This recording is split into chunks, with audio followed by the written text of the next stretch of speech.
All right, here's part 3 of our Hoover experiment where we're putting vacuum canister dust in a big way into this bin.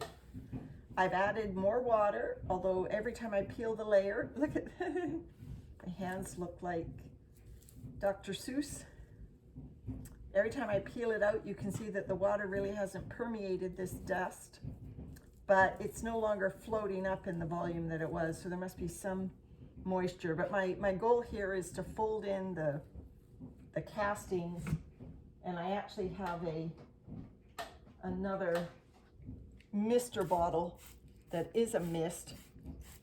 Whenever I see dust come up, I can just give it a light mist.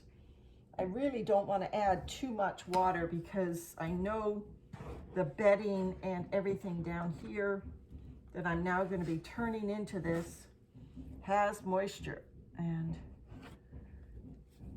so the worms are going to either like this or not. I think if they don't like this volume of it, they will probably find a place in the bin where the moisture and conditions are, you know, the best of the worst, and congregate there. And if they like it, my bet is, see, there's a worm right now, just dropped into the middle of it. My bet is if they like it, they will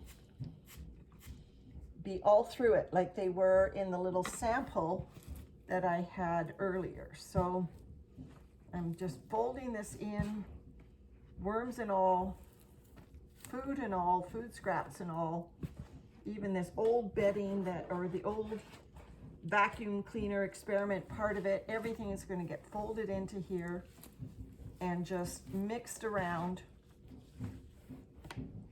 And what a mess. But what an incredible amount of volume that's not going to go into our garbage if the worms can take care of it and turn. You see there's water at the base of this tote, which is what I was worried about. But anyway, what an incredible volume of material that the worms will take care of if we manage to get them to convert this vacuum canister debris into castings. You know, the other thing is if the worms can take care of it in here, then that indicates to me that it also would compost, and it's something that we used to put in the garbage. And I'm now thinking, well, if the worms can take care of it, then maybe we don't need to ever worry about it, even if I don't want to put it in a worm farm for whatever reason, but the worms can take care of it. Maybe I don't have a worm farm that's at a stage that can take the vacuum canister material, then maybe we could just put it in a compost pile and let the natural worms and environment take care of it rather than and this is an indoor worm bin. And so obviously this is premium space. These worm bins go through the material quickly. My outdoor worm bins, especially in the winter, you know, they get leaves and other outdoor materials. So maybe, you know, the vacuum materials will go into the outdoor bins once this trial is over. So that's not too bad. My hand's pretty cleaned off. I always have a towel on my scooter handlebar to get most of the debris off before I drive anywhere. So that's not so bad. There you go. So it's actually tidier than putting your hand in a regular worm bin, quite frankly. Other than the dust, that was quite painless actually. And so painless for me, hopefully the same for the worms.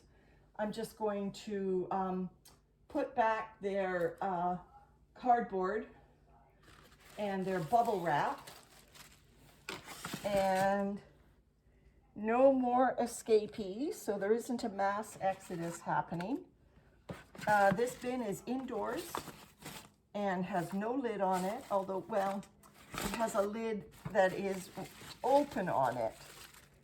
So it is dark, but it is not. And then I'm going to put this extra piece of bubble wrap on. I really want this to keep the humidity inside this bin, because I really think that's the biggest impediment to the vacuum dust experiment is the getting humidity throughout that material. And until that material is humid, the worms may have a bit of an issue getting through it. So yeah, so I put the lid on like this, but I leave it askew by about 4 inches. So there's lots of air going in there, and if the worms want to escape, they can escape. There's nothing stopping it. So I'll just keep an eye on it and let you guys know. All right, thanks for coming along. Bye-bye.